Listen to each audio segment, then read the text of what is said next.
Assalamualaikum warahmatullahi wabarakatuh, sahabat Harmoni. Saya kali ini ada di Banten Lama, di kawasan Banten Lama. Di belakang saya, kalau sahabat Harmoni lihat, di sana ada backgroundnya Masjid Agung Banten. Nah, Masjid Agung Banten ini adalah peninggalan dari Kesultanan Banten. Sampai sekarang masih dipergunakan, bahkan juga sangat aktif para peziarah dari, bukan hanya dari Banten, tetapi juga dari wilayah Jawa. Kalau tadi saya sekilas juga lihat ada banyak bis dari luar kota yang datang ke sini untuk berkunjung, untuk ziarah, dan juga untuk belajar sejarah, atau juga untuk mengunjungi makam-makam yang ada di daerah sini, dan juga wisata-wisata yang ada di daerah Banten.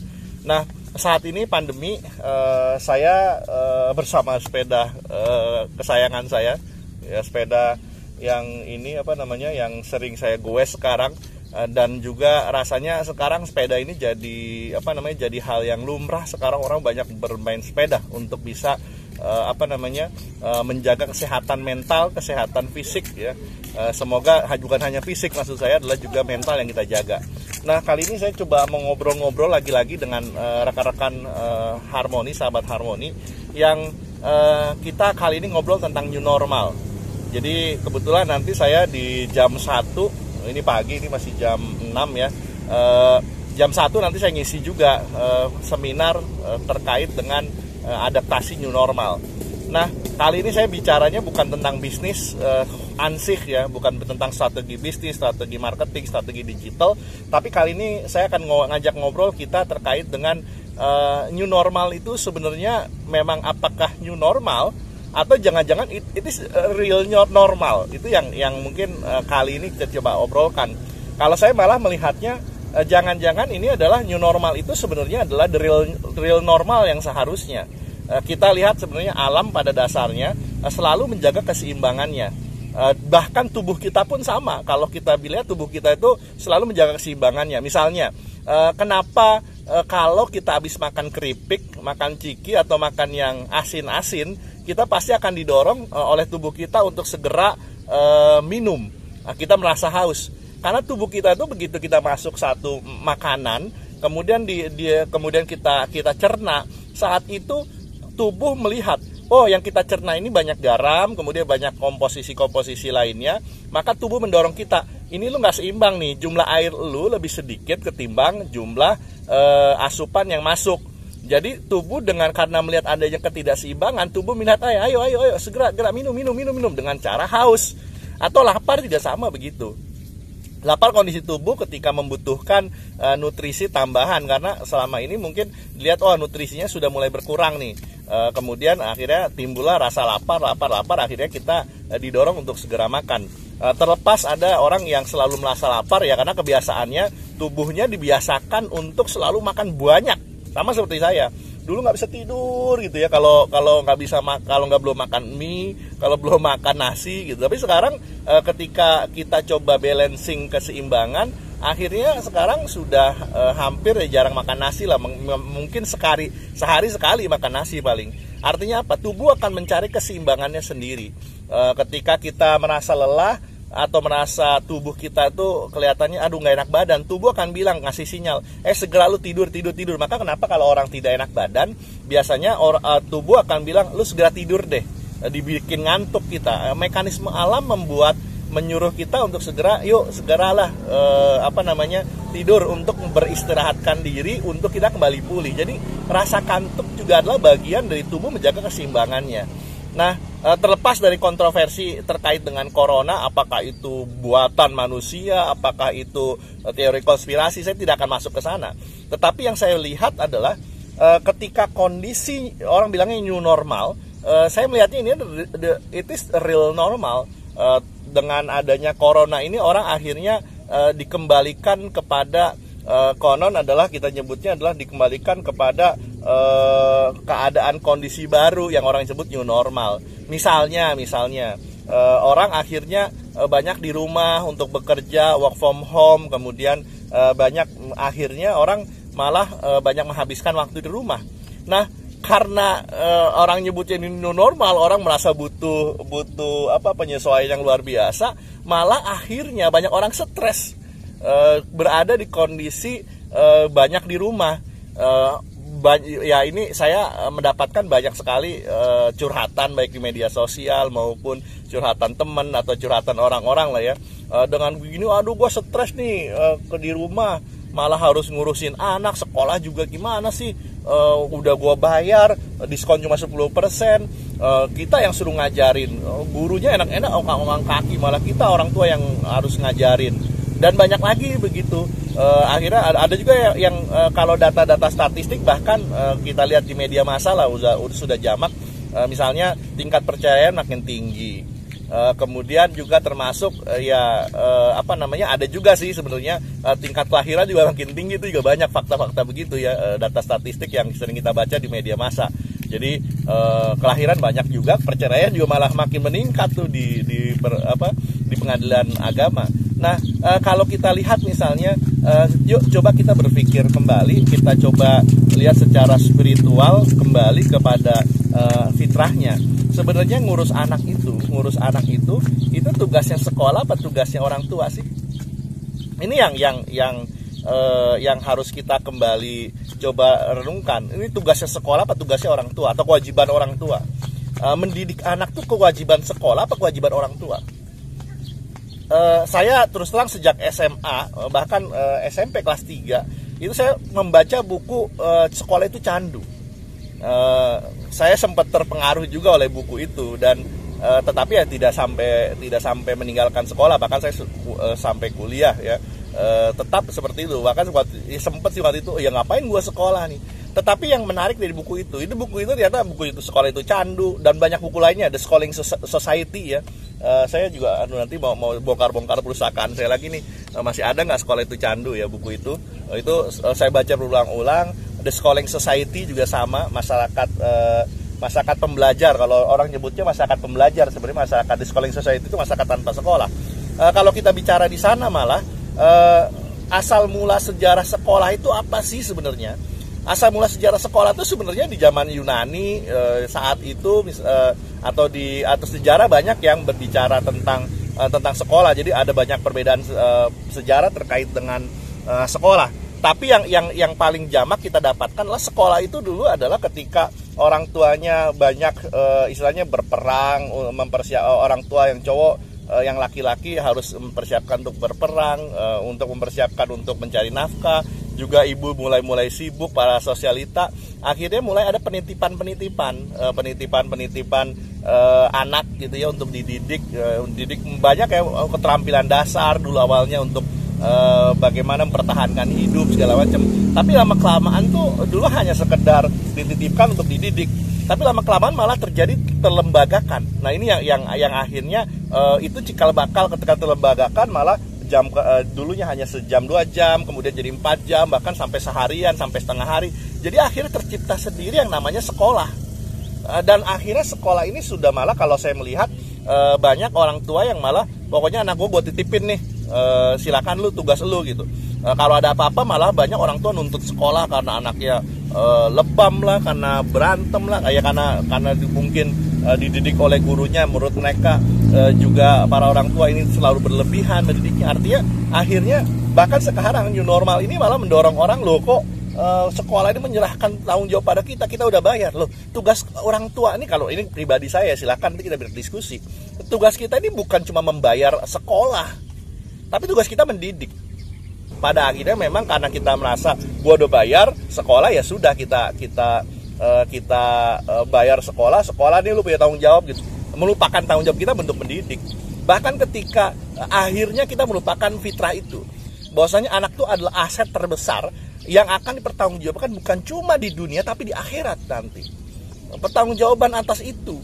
Jadi wajar kalau nanti akhirnya anak kita nggak dekat sama kita sudah tua, kita ditaruh di panti jompo. Anak kita butuh, suatu saat kita tua, kita butuh bantuan, anak kita tidak ingin membantu karena selama ini kedekatan kita, tanggung jawab kita sebagai orang tua hanya sekedar ngasih uang ke sekolah yang mendidik.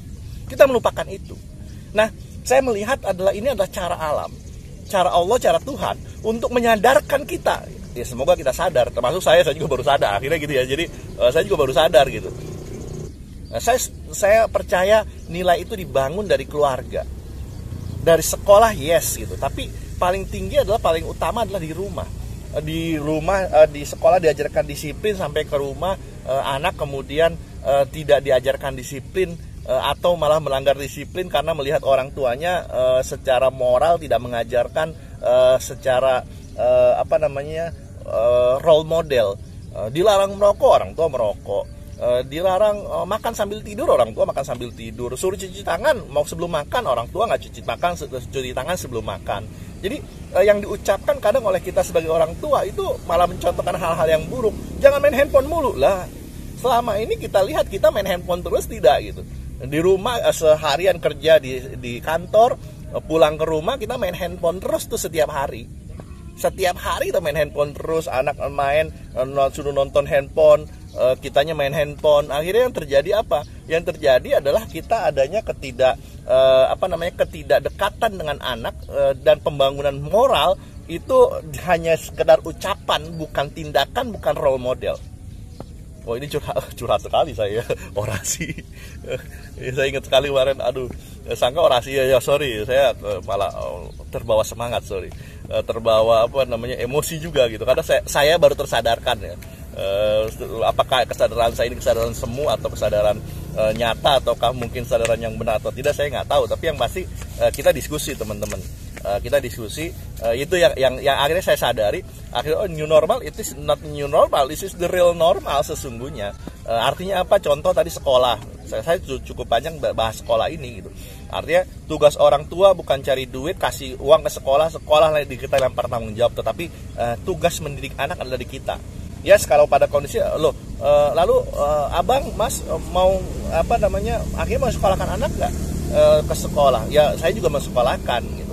Tetapi dengan kondisi begini, dengan kondisi kita sadar bahwasannya sekolah mengajarkan tanggung jawabnya sekolah, tapi kita tidak lempar tanggung jawab, artinya kita megang kembali peran tanggung jawab itu. Termasuk ketika kenapa banyak orang cerai, banyak orang akhirnya merasa stres di rumah, karena selama ini kita juga dibuai oleh kesadaran semu. Kedekatan dengan keluarga itu, kalau kita sadari, itu sebenarnya the real loh. Kita berkeluarga, suami, istri, anak, mestinya kan kita juga dalam satu kondisi ya kita membangun kedekatan itu, bukan kedekatan semua yang saya bilang sudah di kantor tidak bertemu, di rumah nanti main handphone, sibuk bekerja lagi. Nah itu yang akhirnya kita sadarkan, ya sudah, new normal ini makin banyak kita waktu untuk keluarga. Selama ini kalau kita kedekatan dengan keluarga, kita cuma jalan ke suatu tempat, jalan ke mall makan, jalan ke tempat wisata makan, foto-foto. Akhirnya cuma sekedar foto-foto. Yang ada kita kedekatan yang cuma ada di media sosial. Banyak yang cuma sekedar intimate di dalam foto media sosial. Nih gua keluarga harmonis, tapi broken home pada akhirnya. Broken home itu bukan berarti harus cerai. Maksud saya broken home itu adalah kedekatannya semu gitu. Kedekatan cuma di foto, di media sosial, dipajang. Tetapi sebenarnya kedekatan real ketika balik ke rumah sama-sama main handphone semuanya. Malah mendekatkan yang jauh, menjauhkan yang dekat. Padahal banyak aktivitas yang bisa kita lakukan di saat real normal ini. Apa real normal ini? Misalkan ketika kita harus di rumah bareng, banyak waktu untuk keluarga, ya kita main bersama gitu. Main gulet-guletan dengan anak, main kejar-kejaran dengan anak, main petak umpet dengan anak, sama istri kita bercanda tanpa ada jeda handphone. Taruhlah handphone sementara gitu. Toh seharian kita sudah bekerja, video conference, seharian kita sudah bekerja, saatnya lah malam hari mulai setelah tutup jam kantor, kita udah mulai benar-benar untuk keluarga, taruh handphone dan lain sebagainya. Ya abang udah begitu, sedang proses gitu, karena ini adalah proses riset, great reset gitu ya, riset ya. Jadi kalau handphone itu riset factory, ini mungkin sama lah riset factory, tapi riset factory-nya nggak sampai se ekstrim banget gitu ya. Jadi saat keluarga didekatkan dengan banyaknya waktu yang tersedia untuk keluarga, mestinya itu pun akan ya itu memang the real normalnya begitu mestinya. Tapi selama ini kita sudah melupakan entitas kita sebagai manusia, fitrah kita sudah lari. Maka alam, lu deketin, lu harus sadar gitu. Lagi-lagi EBCAD, setiap sudut adalah penyapa, bahkan teramat dekat.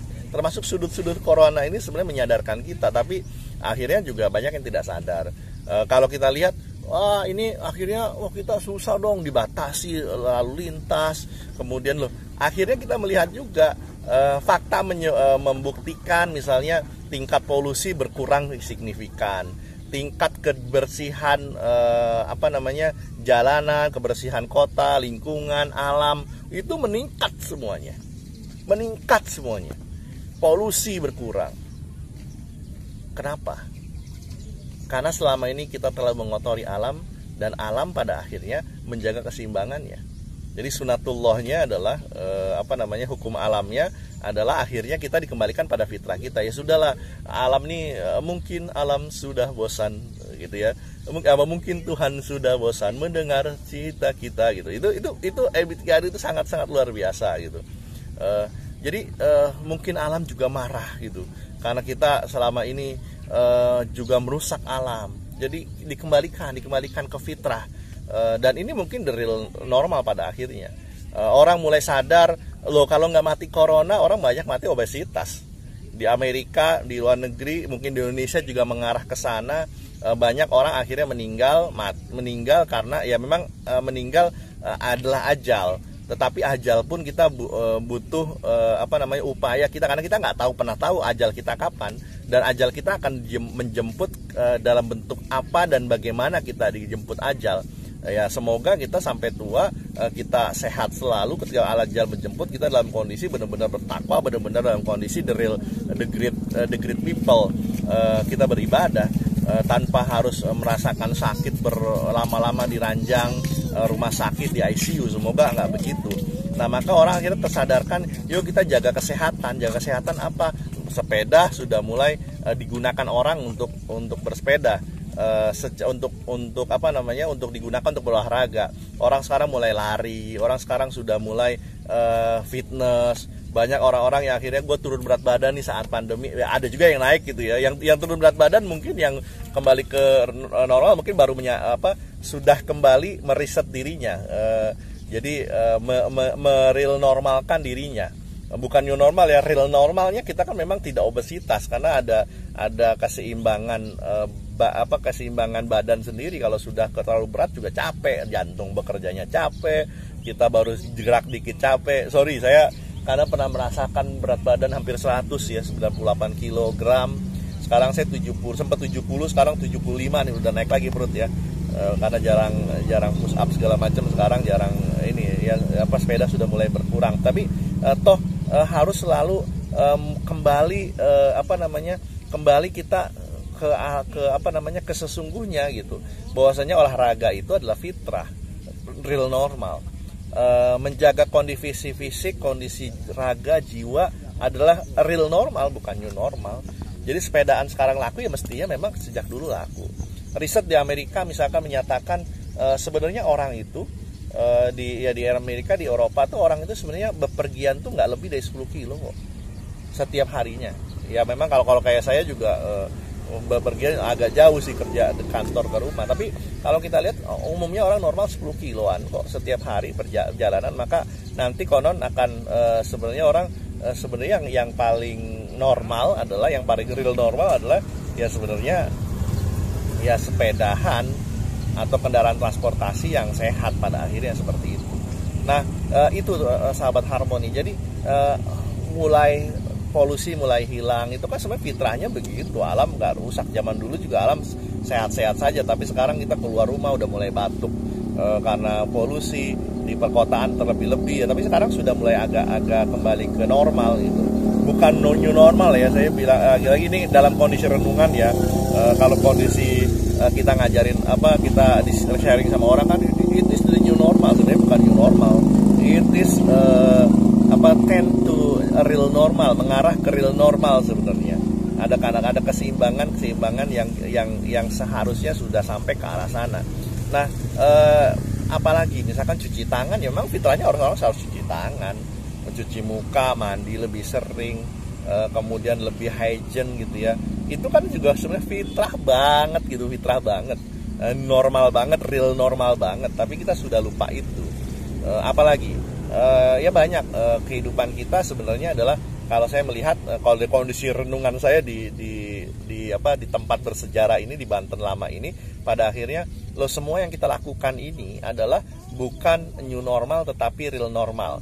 Di zaman penjajahan, zaman kerajaan, zaman dahulu gitu ya, itu juga orang tidak ada yang namanya istilahnya semua polusi terhindar, kemudian juga orang bisa kedekatan antar keluarga bisa maksimal, juga tingkat ya sekarang lagi-lagi tingkat hubungan orang juga mulai banyak yang hancur gara-gara mungkin mulai tidak betah tuh tinggal bareng sama keluarga, jangan-jangan begitu. Stres juga karena banyak hal, termasuk stres karena anak lagi-lagi ya. Saya kembali memposisikan kodrat itu artinya ya sebenarnya kodrat anak kita itu dididik oleh orang tua gitu, bukan hanya oleh sekolah gitu. Lagi-lagi saya akan tetap anak saya akan saya sekolahkan, tapi bukan berarti kita hanya lempar tanggung jawab dengan hanya ngasih duit ke sekolah. Ini sekolah gue serahkan ya anak gue.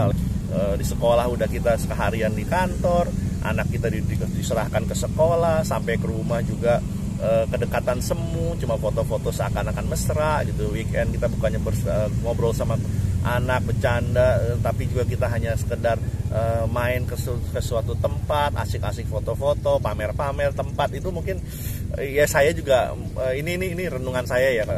Saya hanya menasihati diri sendiri lah. Karena saya juga sering begitu, mungkin menyadarinya begitulah. Saya menasihati diri saya lah kalau toh misalkan saya khawatir Anda tersinggung. Nah, hal-hal itu gitu.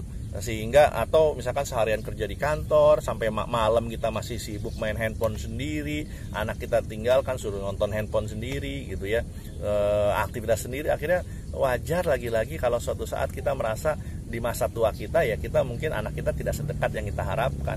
Toh selama ini juga kita membangun kedekatan semu. Nah, dan di akhir sesi saya ini, sesi vlog saya cuma ingin mengingatkan begini teman-teman, rekan-rekan sahabat Harmoni, kita seringkali blaming itu apa, menyalahkan, cari kambing hitam. Nah, dalam tingkat kreativitas, dalam teori kreativitas, setiap orang yang blaming itu akan terhindar dari namanya kreativitas, atau dia menjadi tidak kreatif, dia menjadi sangat tidak kreatif. Misalnya, ketika kemacetan terjadi, orang menyalahkan, blaming, wah ini sih gara-gara pemerintah jalannya kurang lebar, pemerintah bla bla bla, juga dikasih pajak yang banyak sehingga orang beli mobil, lalu juga beli mobil gitu. Terus orang keluar bla bla, menyalahkan gitu, blaming. Padahal ketika kemacetan terjadi, bisa jadi kalau kita menyalahkan, maka kita hanya pasrah, stres atas keadaan yang kita dapatkan. Padahal kalau kita mau sadari kembali, ada loh caranya. Artinya kalau sudah menyalahkan, kita tidak berpikir bagaimana solusinya. Misalkan ketika macet terjadi, ini ya sudah, kita cari solusi apa? Berangkat lebih awal sebelum orang-orang semuanya berangkat misalnya, sehingga kita tidak terjebak oleh kemacetan. Telat juga sama, orang seringkali telat gitu. Oh, kenapa lu telat gitu? Oh iya nih, ban bocor lah, macet lah, segala macam. Akhirnya kita yang terjadi setiap kali kita menghadapi situasi yang terjadi, kita menyalahkan, blaming, prejudice lah. Nah, padahal kalau kita introspeksi, semua yang terjadi pada diri kita itu adalah penyapa buat diri kita. Kita ambil hikmah. Ketika macetan terjadi, ketika kita telat, loh, kenapa nggak berangkat lebih awal? Kenapa nggak berangkat lebih awal? Kenapa nggak berangkat lebih awal, bangun lebih awal, gitu ya? Saya bilang ya mungkin habitnya nggak mau berubah. Anda lihat deh di kantor Anda, di kantor kita deh, yang biasanya datang telat pasti itu aja orangnya. Nah, Anda bisa tandain deh, yang datang telat pasti orang itu aja. Di jamnya telat juga itu aja orangnya. Jamnya pasti telat 5 menit, 15 menit gitu. Ya karena dia nggak mau bangun lebih awal, nggak mau bersiap lebih awal, berangkat lebih awal, sehingga ketika terjadi menyalahkan. Ya saya juga pernah telat gitu, tetapi telatnya karena fresh major, hanya fresh major itu, bukan jadi kebiasaan. Tetap kenapa? Jadi orang telat, orang yang tidak jaga deadline itu adalah bukan karena kalau sesekali ya itu fresh major mungkin, Tapi kalau berkali-kali berarti selama ini memang tidak mau berubah. Bukan tidak mampu ya, tetapi tidak mau. Jadi hal-hal itu pasti begitu. Jadi kalau kita blaming, ini blaming corona. Corona disalahkan. Selalu menyalahkan corona. Ya lagi-lagi kalau kita introspeksi, ketimbang kita menyalahkan, yuk kita mau berbuat apa? Ketimbang kita mencaci maki kehidupan, mendingan kita berpikir kita mau apa. Seperti ini pada hari ini di Banten Lama ini, kondisi saya merenung adalah tadi sambil di jalan saya mau ngomong apa ya gitu ya. Saya berpikir mau ngomong apa ya. Akhirnya saya berpikir yuk kita ngomonglah tentang the real normal ini. Sambil jalan saya sambil atur napas gitu ya. Karena memang saya bukan pegoes ini juga profesional lah ya, pegoes sangat-sangat very amatir gitu ya. Nah, di kondisi saat ini saya bilang, oh iyalah saya mau ngomong di Banten Lama ini, di tempat bersejarah ini tentang yang namanya the real normal. Dan kali ini saya bicara ini tentang the real normal depan kita semua. It is a real normal. Yuk mari kita sadari. Termasuk yang saya ucapkan ini bukan menyalahkan Anda, wah saya paling benar, no. Tetapi yang saya ucapkan ini adalah kondisi diri saya pribadi, kondisi diri saya pribadi yang selama ini begitu ya. Gue membangun kedekatan semu, membangun selalu hampir menyerahkan tanggung jawab kepada sekolah, padahal tanggung jawab mendidik anak adalah tanggung jawab kita, bukan tanggung jawab asisten rumah tangga, bukan tanggung jawab babysitter. Kalau Anda hanya bilang, lo gue kan udah tanggung jawab, gue kan udah cari duit, gue bayar tuh babysitter, gue bayar sekolah, dan lain sebagainya. Lagi-lagi, it is your responsibility, just give the money. Jadi suatu saat mungkin kita saat tua nanti jangan-jangan just give money dari anak kita. Tetapi yang kita dapatkan, kita tidak dapatkan kedekatan, keakraban, kehangatan dari keluarga kita.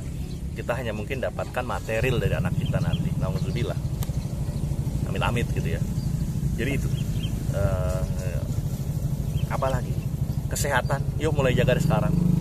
Saya pun nggak sehat-sehat banget gitu, sering sakit juga gitu. Tapi mulai sekarang di zaman real normal ini akhirnya mulai olahraga, mulai jaga berat badan. Dari 98 sekarang sudah jadi 70, sempat 70, 28 kilo, tapi sekarang sudah mulai naik lagi ke 73, 75 lah ya. Artinya 23 kilo lah. Sudah mulai tidak terlalu sering capek gitu ya, tidak sering ngantuk. Kalau dulu habis makan pasti ngantuk ya, karena kita makannya karbo gitu. Kalau sekarang sudah mulai kita jaga. Dan itu lagi-lagi saya menasihati diri saya sendiri. Dan kalau Anda merasa ini berguna buat Anda, boleh Anda dengarkan. Kalaupun tidak, ya silahkan kita berdiskusi. Atau ya sudah, nggak usah ditonton saja, nggak apa-apa. Bagi saya adalah saat ini yuk kita merenung. Ini renungan saya. Semoga renungan ini sesuai dengan value Anda. Dan semoga bermanfaat terus. Ingat rekan-rekan semua, hidup sekali, hiduplah penuh arti. Sahabat Harmoni, sehat selalu, semangat selalu, jiwa dan raga. Sebaik-baiknya manusia yang paling bermanfaat untuk sesamanya. Terima kasih. Assalamualaikum warahmatullahi wabarakatuh. Salam goes.